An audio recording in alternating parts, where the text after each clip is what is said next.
কৰিলা। মই কি উপকাৰ কৰিলোঁ মোৰতো মনত পৰা নাই। মোৰ বস্তুকেইটা যে তুমি সযতনে ৰাখিলা, সেই বস্তুকেইটাৰ কাৰণে না মই তোমাৰ পৰা থেংকছ ল'ম না মই তোমাৰ পৰা কফি খাম। তুমি ডায়েৰীখন ঘূৰাই দিয়াৰ বাবে মই চাকৰি এটা পালোঁ জানা। আৰু মোৰ ছোৱালীজনীৰ বাবে এই চাকৰিটো বৰ দৰকাৰ হৈ আছিলে। অন্ততঃ তাইৰ বাবে থেংকছটো লোৱা। ব'লা ক'ত যাবা কোৱা। ব'লা গৈ থাকোঁ, য'ত পাম তাতে বহি দিম। লেটছ গো, ব'লা।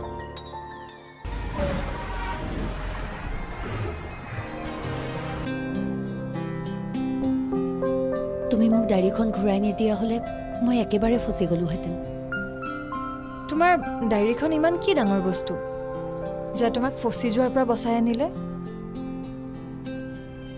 মই বহুত চেষ্টা কৰাৰ পাছতো নিজৰ বাবে এটা চাকৰি যোগাৰ কৰিব পৰা নাছিলোঁ। কিন্তু তুমি ডায়েৰীখন ঘূৰাই দিয়াৰ পাছত মই এটা নম্বৰত ডাইল কৰিয়ে মোৰ চাকৰিটো হৈ গ'ল। হয় ছাৰ, মোৰ বহুত প্ৰব্লেম হৈ আছে। ছাৰ পাৰে যদি কাইণ্ডলি অলপ হেল্প কৰক না। আপুনি মাতিলেই মই আপোনাৰ ওচৰলৈ গুচি যাম। হয় ছাৰ, মোৰ এক্সপিৰিয়েঞ্চ চাৰ্টিফিকেট আৰু কোৱালিফিকেশ্যনৰ ডকুমেণ্ট লৈ পেলাই মই গুচি যাব পাৰিম। চাওক, আপোনাৰ নতুন কোম্পানীত যিকোনো কাম মই কৰিব পাৰিম। য়েছ ছাৰ, মোৰ কনফিডেণ্ট আছে। Any work sir.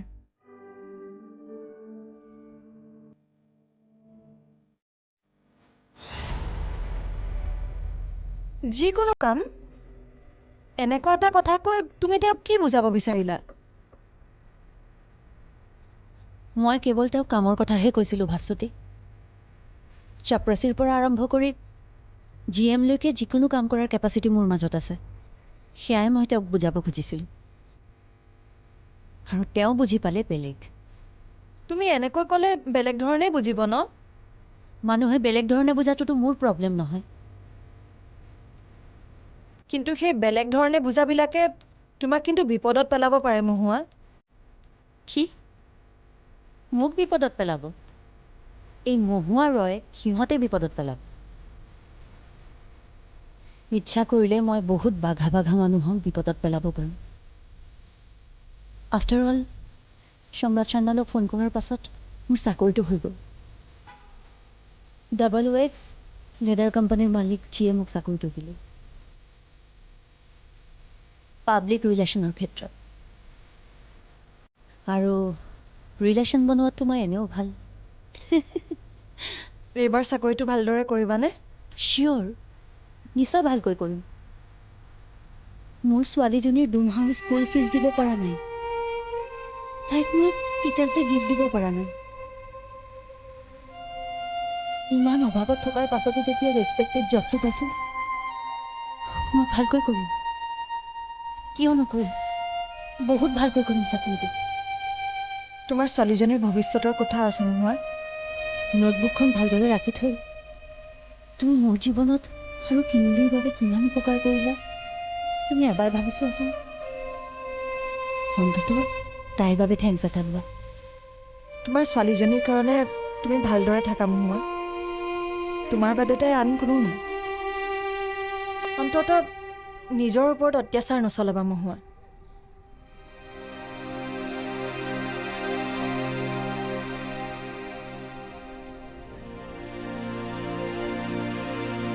জীৱন সম্পৰ্কে সকলোৰে ধাৰণা বেলেগ বেলেগ ভাস্বতী। মানুহে বিচৰা মতে জানো নিজৰ জীৱনটো গঢ় দিব পাৰে? নোৱাৰে। তুমি এনেদৰেও ক'ব পাৰা মানুহে নভবা ধৰণেহে জীৱনটো চলে। যিদৰে চলিছে ডিজেণ্ডাৰ জীৱন। ডিজেণ্ডা? ডিজেণ্ডা। যিজন মানুহে লোকক সহায় কৰি নিজৰ জীৱনটো চলাই নিয়াৰ কথা ভাবিছিল, সেইজন মানুহেই লোকৰ সহায় লৈ ভেলোৰলৈ যাবলগীয়া হৈছে কেঞ্চাৰৰ ট্ৰিটমেণ্টৰ বাবে। জীৱন মানে এক অন্তহীন সন্ধান, এক বিশৃংখল শব্দৰ অভিধানৰ পৰা কেৱল বিচাৰিয়ে আছোঁ এটা শব্দ, যাৰ নামটো হৈছে জীৱন। যাক জীৱন বুলি গ্ৰহণ কৰিছোঁ সি এক বঞ্চনা মাত্ৰ। সেয়া সেয়া চন্দনৰ কথা।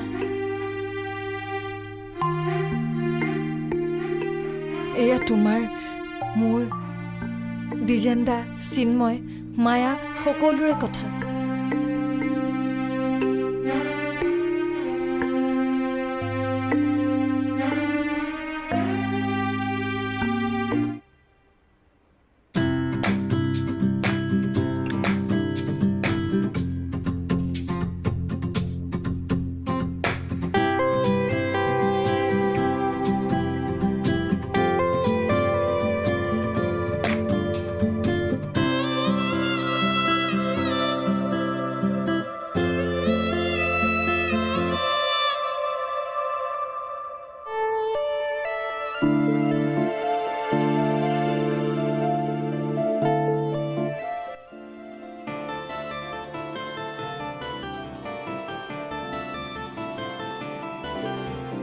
হেল্ল' প্ৰয়াগ, কোৱা।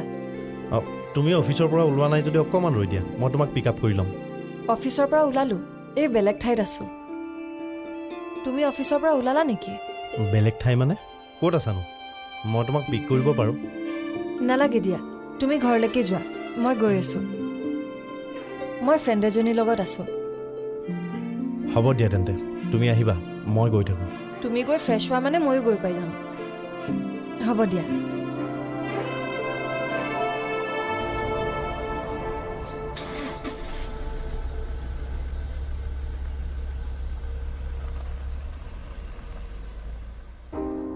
তোমাৰ হাজবেণ্ডে তোমাক বহুত কেয়াৰ কৰে ন? তেওঁ কেয়াৰ নলয় বুলি ক'ব নোৱাৰি, কিন্তু কিন্তু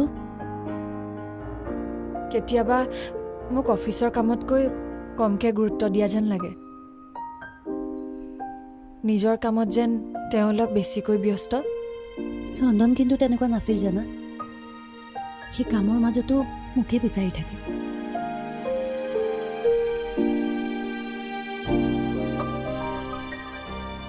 মহুৱা, ভিতৰত কি কৰি আছানো? ওলাই আহাচোন। কি হ'ল বাবা? কিয় মাতি আছা? মোৰ ওচৰলৈ আহা না। কিয়? মই কিবা কৰি দিব লাগে? একো নাথাকিলেগে তুমি মোৰ লগত থাকিব নোৱাৰা। তুমি কাম কৰি আছা ন? সেইকাৰণে তোমাক লাগে ন। আৰু যদি তেতিয়া ডিষ্টাৰ্ব হয়? তুমি কাষত থাকিলে মোৰ কিবা কাম কৰি বেছিয়ে ভাল লাগে, কিবা এটা শক্তি পাওঁ জানা। আচ্ছা, মই এনেকুৱা কি হয় যাৰ বাবে তুমি ইমান শক্তি পোৱা? তুমি মোৰ বাবে সকলো। মই সকলো হ'ব নোৱাৰো দেই। হ'ব নালাগে নহয়, মই সকলো বনাই লৈছোঁ। আৰে বনাই লৈছা মানে? মই কি তোমাৰ পেইণ্টিংবোৰ নেকি যে তোমাৰ মতে শ্বেপ দিবা, কালাৰ দিবা, ইফেক্ট দিবা? মই মানুহ হয়, মহুৱা হয় মই। সেইকাৰণেতো তুমি মোক মাতাল কৰি ৰাখা। মানে মানে মহুৱা হ'ল এবিধ মাতাল ফুল, যাৰ গোন্ধত মই মাতাল হৈ থাকোঁ। হ'ব, বেছি মাতাল হ'ব নালাগে। এতিয়া চন্দনৰ দৰে শীতল হৈ নিজৰ কাম কৰা। ৰ'বা না, কি হ'ল? কাষতে থাকা না। মই কিন্তু আমনি কৰিম। লগা হ'লে তুমি আমনিকে কৰা, কিন্তু মোৰ ওচৰত থাকিব লাগিব। সঁচাকৈ আমনি কৰোঁ? কৰা। বেয়া নোপোৱাতো? সিফালে চোৱা।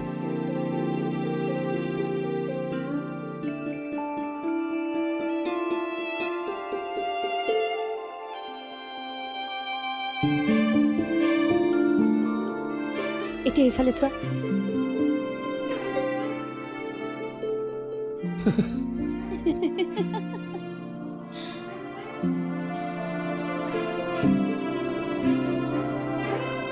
কি যে ৰঙীন আছিল দিনবোৰ,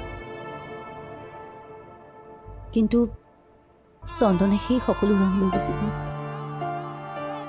মোৰ চকুৰ সন্মুখতে একো নজনোৱাকৈ সি গুচি গ'ল।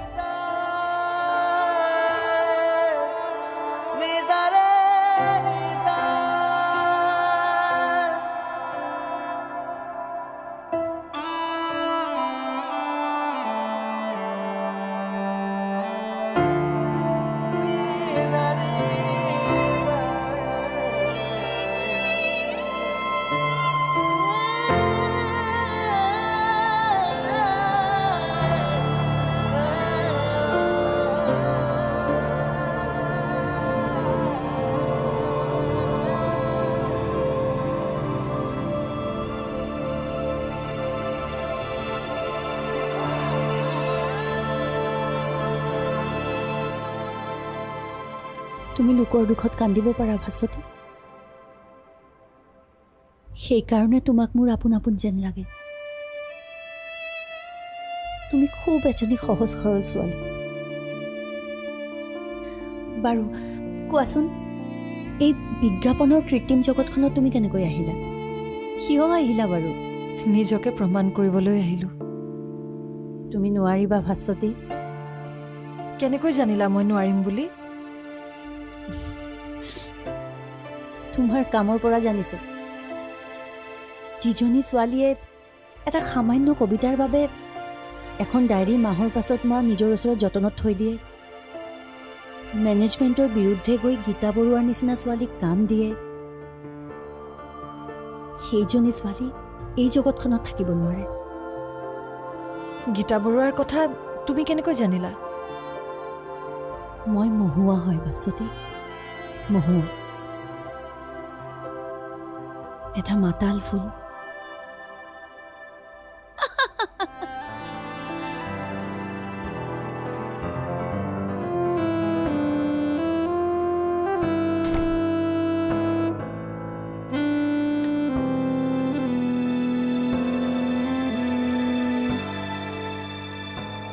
কোৱাচোন কোৱা, তুমি গীতাৰ কথাটো কেনেকৈ জানিলা?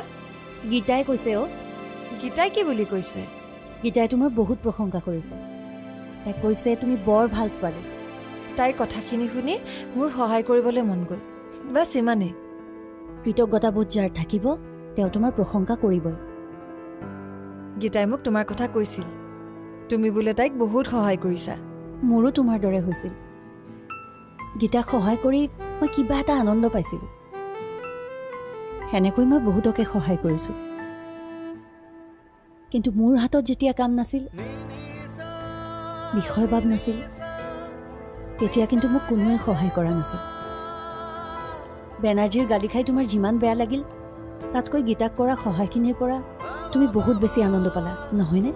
এবছলিউটলি কাৰেক্ট। কিন্তু বেনাৰ্জীয়ে বোলে মোক প্ৰথমবাৰৰ কাৰণেহে ক্ষমা কৰি দিছে। নেক্সট টাইম হ'লে চাগে মোক চাকৰিৰ পৰাই উলিয়াই দিব। তুমি এইবোৰ কথাত একেবাৰে ভয় নকৰিবা। নিজৰ বিবেকৰ তাগিদত কাম কৰি যাবা, নহ'লে নিজৰ বিবেকৰ ওচৰতো অপৰাধী হ'বা। তুমি সকলো কাম বিবেকৰ মতেই কৰানে? মানে বিবেকক ফাঁকি নিদিয়াকৈ চলানে? যিমান দূৰলৈকে পাৰোঁ কৰোঁ, কিন্তু মাজে মাজে পলাওঁ। বিবেকৰ সৈতে মোৰ কাজিয়া হয়, মান অভিমান হয়। বিবেকৰ সৈতে মোৰ প্ৰেমো হয়।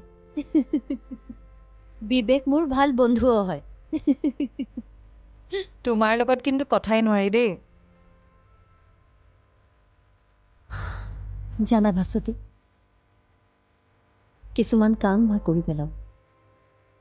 নাজানো সেয়া কাম মই বিবেকেৰে কৰিলোঁ নে মগজুৰে কৰিলোঁ, নে যুক্তিৰে কৰিলোঁ নে আৱেগেৰে কৰিলোঁ, একো নাজানো।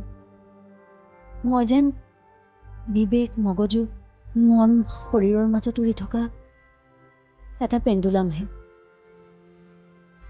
মাত্ৰ ঘূৰি আছোঁ, ঘূৰি আছোঁ।